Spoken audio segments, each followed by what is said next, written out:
And it was a really lovely, unexpected moment of a real Nepali instrument. I'd never seen a sarangi before. I'd never even heard of it.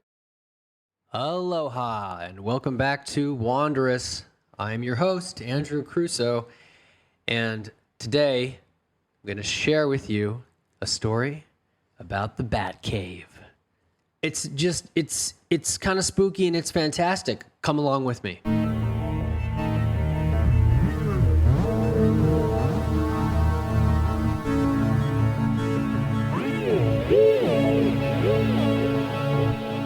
All right, so if you've been listening for a bit, you'll know that I have already explored at least one cave in Pokhara. I'm retelling the story of when I spent almost 3 months in western Nepal and how wonderful that experience was for me. And today, we're going to talk about what the locals call Chamero Gufa. Now, that just translates to Bat Cave. They just call it Bat Cave. It's like the one Bat Cave in Pokhara. Of course, Pokhara is about 200 kilometers west of Kathmandu, the capital of Nepal. And around this time, there was a lot going on for me around this time. This happened a little while ago, almost 3 years ago as of this recording. But I've gone through my photos to remind me of all the little details, all little fun details, so I can share with you my recommendations and my advice for going to Chamero Gufa, and also some cool things around that whole experience. And around that time, I was also getting excited to send postcards, to my family back in the United States. And I had a fun little sojourn to the local post office that seemed to be some kind of converted military office. It was a funny building. I have a few photos I'm sharing to supporters. The Nepali Postal Service uses these Jeeps, these white Jeeps. And I went there and I was, trying to combine all these errands. And I was like, I'll go to the cave after. And I learned that the cave, and this is the first bit of advice I would offer to you, the opening hours of the cave vary significantly depending on the time of year. By early December, the cave closes at 5 p.m. So when I went to the cave after this post office errand, it was closed. I had wasted money, not that much money, but I had wasted like $1 taking rideshare. I think I used InDrive, which is a good app. And I got there and it was totally closed. It was a very pretty area, but I just snapped a photo of the closing times and took a ride back, just feeling rather defeated. So 2 days later, I tried again. I got another rideshare ride. I may have even walked this time. It wasn't incredibly far from where I was staying, but it was far enough, maybe a 45-minute walk where I was like, well, I'm going to spend $1 and I'm going to go just have somebody take me directly to the entrance. Because it's a little bit, sort of the north-ish side of Pokhara. Overall, Pokhara is relatively walkable, and once you get away from Feva Lake, the traffic is not bad. It can be actually pretty light. So I was really excited about this. I've heard great things I had been hearing great things about the cave, and I did not anticipate just how many flippin' bats, horseshoe bats, which is apparently a type of bat, live in this cave. So you go in and there's it's a show cave, right? That's what they call it. It's a tourist cave, but they try to protect and they try to be respectful of the bats. You go in, I feel like it was like 100 Nepali rupiah. It was like less than $1 for tourists, so you pay them in cash. And it wasn't crowded. I think by December there aren't that many tourists, and this was early December at the time. So after the ticket booth, you go to the right, and there are steps leading down. And you sort of turn a corner, you get down maybe 10 meters, and you enter this quite large cavern. The cave itself is mostly just one chamber. It's one big chamber. And I looked up, and there were hundreds and hundreds of these horseshoe bats all hanging. And they also give you a helmet in a headlamp to be safe. And I was really struck, obviously, by the hundreds of bats that were just hanging upside down above me. But also, I was struck by the floor. And I've included, for supporters of the show, I've included a photo. I've included many photos. This week, actually, supporters get 30 photos from those several days that we're going to cover in this episode. But the floor was pitted in a very interesting pattern. It was very different than most caves that I'd been to.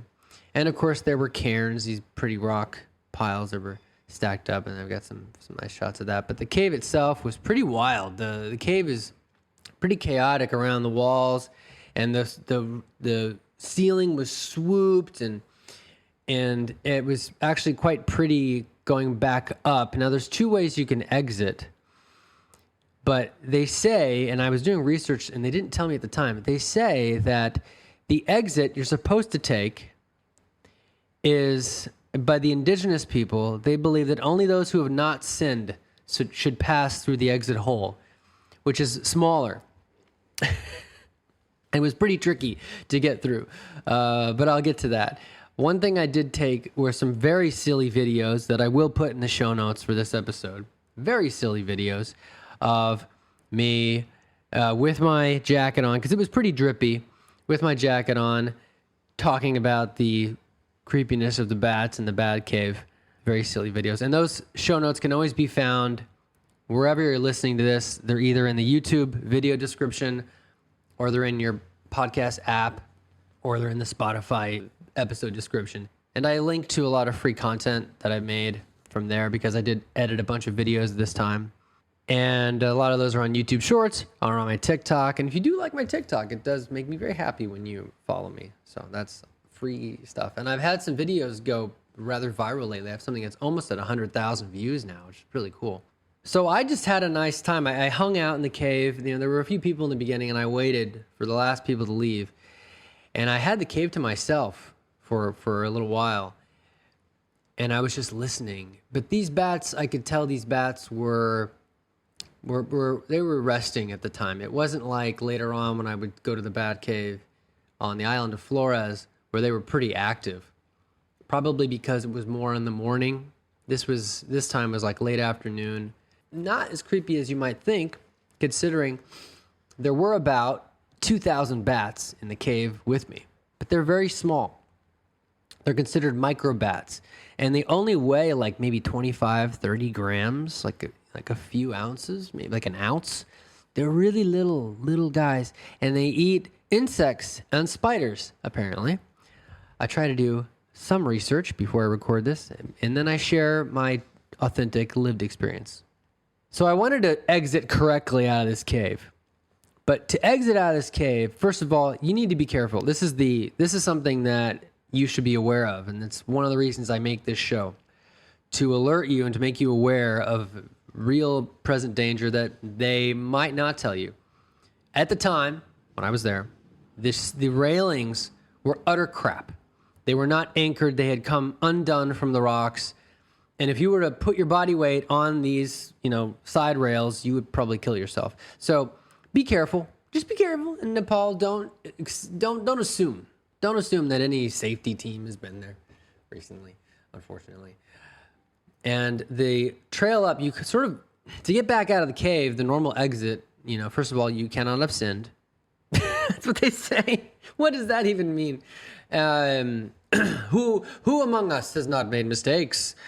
But it's pretty intense. I can kind of see where they're coming from. It's pretty narrow, and it's a switchback. You go back and forth up the side of this rock face, and it gets quite narrow, and you kind of got to squeeze through, and you have to be careful where you put your feet. It might be better if you just go back up where you came. It might be better if you exit through the entrance, because the entrance actually has steps, and a lot of people were doing that. They were not following the normal exit, and there weren't that many people there, so it didn't matter. We weren't screwing up cave traffic flow. This isn't Cave of the Mounds, if you know what that is. But when I got out, I was really delighted to find some gorgeous flowers and even a butterfly. a very pretty butterfly. Maybe it was more of a moth type thing, but it's very lovely orange and black speckled butterfly, which is one of the bonuses for the supporters. And one of the funniest things there actually is a amusing painting of one of these horseshoe bats as you leave.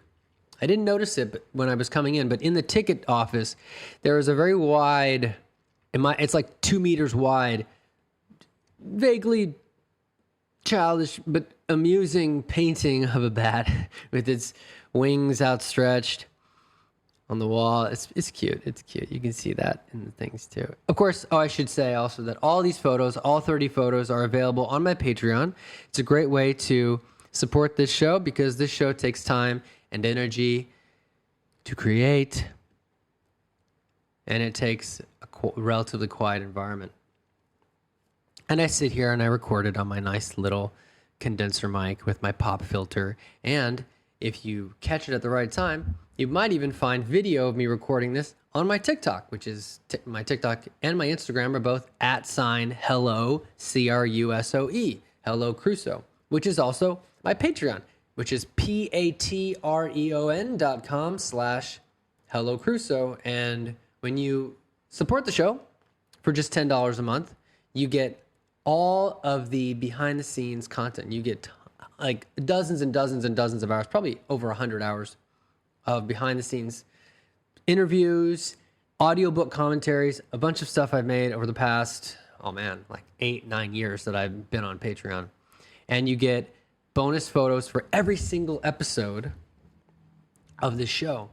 And the photos for this week are just gorgeous. I shot most of them in RAW, and if you don't know what RAW is, RAW gives you much more flexibility. It's much better than the old JPEG format, and I'm able to really improve them and fix the balance and brighten them up, and it's actually closer to film. If you're not familiar with RAW, the quality and the range of brightness is closer to film, like 35 millimeter film, which really gives you a nice texture to it. And I try to bring in some beautiful texture and authenticity with these photos, because anybody, back then could take, an iPhone photo, but iPhones didn't shoot in RAW when I was doing this. That was something that had yet to happen.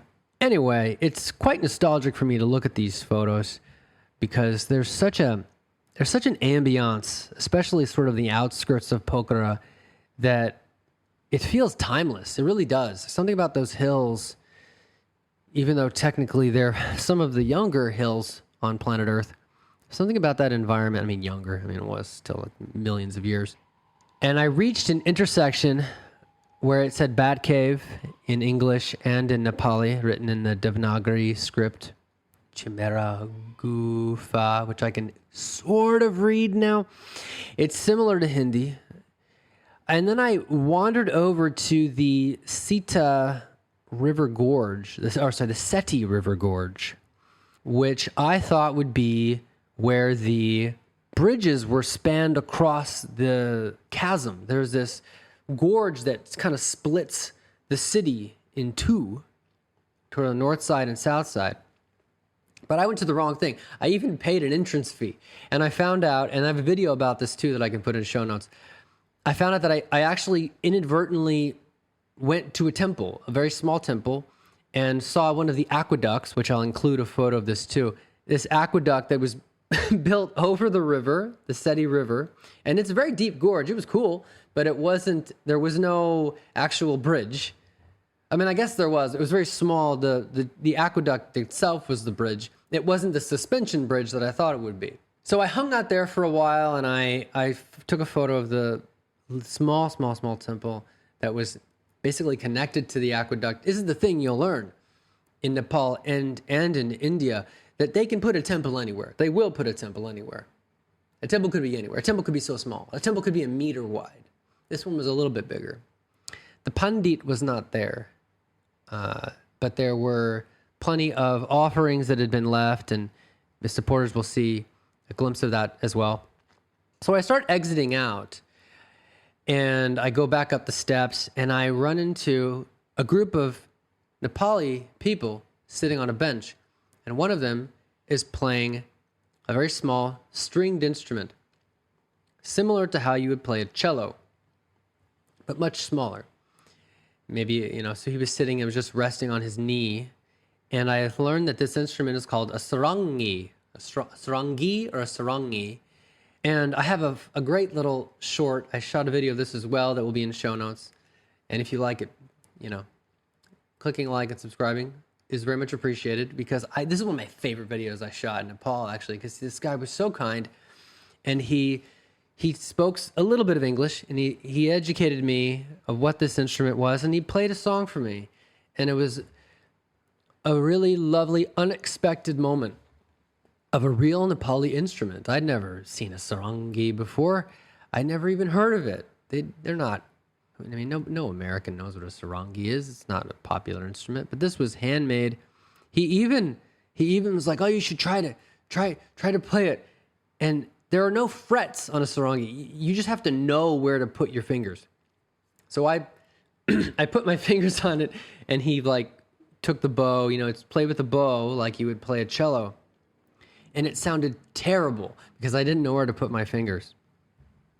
But it was this really lovely moment. And I was once again very touched by the Nepali people and how open and kind they are when you just, even if you're a stranger, they ask you where you're from, and they want to talk to you, and they want to practice English, and they're just very enthusiastic and very kind, and they will do their best to answer your questions in as much as they understand whatever language you're speaking. I imagine if you're Indian and you speak Hindi, you'll probably be able to communicate with them very well, because Nepali is quite similar to Hindi. So I was wandering around. I eventually found the suspension bridge that I was looking for. Quite a dramatic thing, by the way, hundreds of meters across this gorge. I have some very lovely, the river was mostly dry. I think that it's probably quite high during the rainy season. But one of the great things about Nepal, as I've said in other episodes, is it basically doesn't rain from early October until, late January. It's very delineated. The seasons are quite stark. So dry season is the time to go, but the rivers are super low. The gorge is nonetheless quite beautiful, and I have a great photo of me standing, which you may have seen this photo because it's on my Instagram as well. So I treated myself with a local thali at one of my favorite places, and I'd forgot the name of this, and I'm glad I took a photo, and I'll share it here. It's called the Chulo restaurant. The restro, which is a word they like to, it's not really a word, but it's what they call a restaurant, a restro, and banquet, which is on the 5th floor of the mall. There is a mall. It's just a mall. It's a mall down. It's actually a great mall. They have a great 3D cinema on the 4th floor, which I'll probably talk about later. But on the top floor, on the 5th floor, actually one of my favorite restaurants in the whole country, one of my favorite restaurants I went to, because their thali meals, not only was the rice seasoned to perfection, and the vegetables, they had cauliflower. I like good vegetables. I like a broccoli. I can feel, without boring you with food too much, I can feel the calcium going into my bones, making me strong, like Popeye. And did you know, this is not a food show, but did you know, not yet, did you know that broccoli has 10 times the calcium as a cup of milk? Broccoli just blows away everything. And it's been linked to reducing the incidence of cancer. They've done tons of studies about it. I'm a big broccoli guy. Do it. Seriously, just find a way to eat broccoli. Just find a way. I don't know if you like it sauteed. I like it sauteed. Steamed. Steamed is good too. Don't eat. You could eat it raw if you have no option. I don't think that's the most delicious way, but find a way to put broccoli in your body, and it'll be beneficial to you. Okay. I'm off my soapbox now, but I'm a real big believer in broccoli and cauliflower and carrots as well, for just promoting overall health and wellness. I think we should remember this. And that's one of the things I love about Nepal, is they include this with so many dishes. and peas, and and everything was just delicious. And it was, for a normal vegetarian thali, was like 150 Nepali rupees, maybe 200. It's like so in United States American green money, that's about $1.50. And as an added bonus, which I appreciated because I'm a designer too, the veg and all the little sides, because you get a bunch of little sides in a Nepali thali. Everybody should have a Nepali thali. First of all, everybody should try it once in their life, because you get all these different things, right? You get different kinds of veg, different kinds of bats and dals and lentils and things, and like soup things.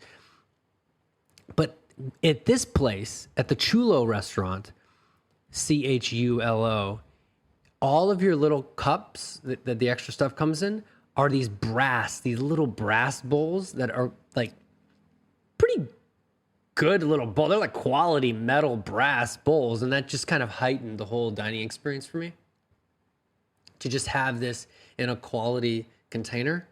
And it was, they're like golden, and you kind of feel, you feel a little fancy. And I had to take, it was very cheesy, but I had to take a picture of that too. It was, I only ate there like 2 or 3 times, because it was a bit far. It was pretty far-ish from where I was staying.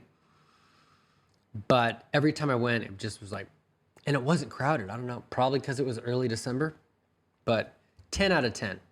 Chulo, seriously. 10 out of 10. You should go. They're fantastic. And that's pretty much what I have for you today. That was a big day, but the bigger day was actually the next day, which is what we'll talk about in the next episode, when I rented a boat, a little canoe, and rowed across Sveva Lake with a friend, and then lost the boat. And that's the cliffhanger. So subscribe if you want to know what happens. And please feel free to leave comments on Spotify or YouTube. I love reading your comments, and I endeavor to answer your questions. Once again, Wanderers is a labor of love, and I appreciate every little thing that you can do to help the show. There are some wonderful, I'm so stoked to talk about, how I lost the boat and what happened with that. And I'm really stoked to talk about my visit to Chitwan National Park. And my cute friend, also accompanies me there. And that is about, I want to say it's like an hour bus ride south, closer to the Indian border. And the wild rhinoceros and wild elephants that live down there. Did you know?